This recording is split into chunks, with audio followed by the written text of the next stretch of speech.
Hi friends, welcome to Haritha Suresh vlogs. இன்றைக்கி நம்ம பார்க்க போகிறது தக்காளி சாதம் எப்படி செய்யலாம்னு சொல்லி பார்க்கலாம் வாங்க.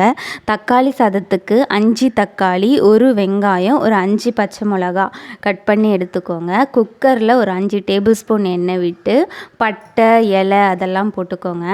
நெக்ஸ்ட்டு மிளகா, கொஞ்சம் வதங்கினதும் பூண்டு ஒரு 5 பல், அதுக்கடுத்து கொஞ்சம் இஞ்சி,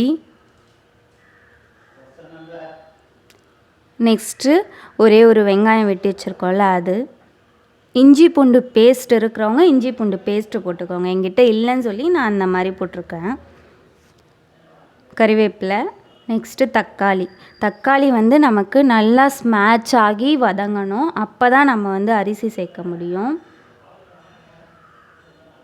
இந்த மாதிரி ஸ்மேட்ச் ஆன பிறகு ஒரு டம்ளர், இந்த அளவு டம்ளரில் 2 கிளாஸ் அரிசி எடுத்திருக்கேன். 2 கிளாஸ்க்கு 4 கிளாஸ் அளவு தண்ணி ஊற்றுறேன். அரிசியை ஒரு 1/2 hour முன்னாடி ஊற வைங்க.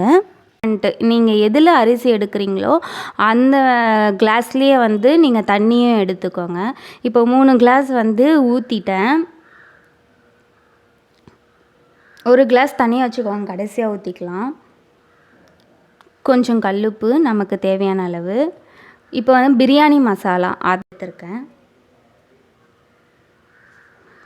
காரம் தேவையான அளவு.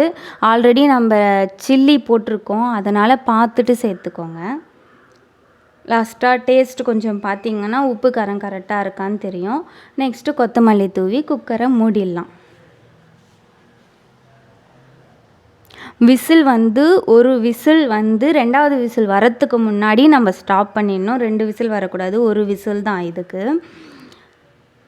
இந்த மாதிரி ட்ரை பண்ணுங்கள் ஃப்ரெண்ட்ஸ். தக்காளி சாதம் குழையாமல் குக்கரில் சூப்பராக வரும். தேங்க்ஸ் ஃபார் வாட்சிங்.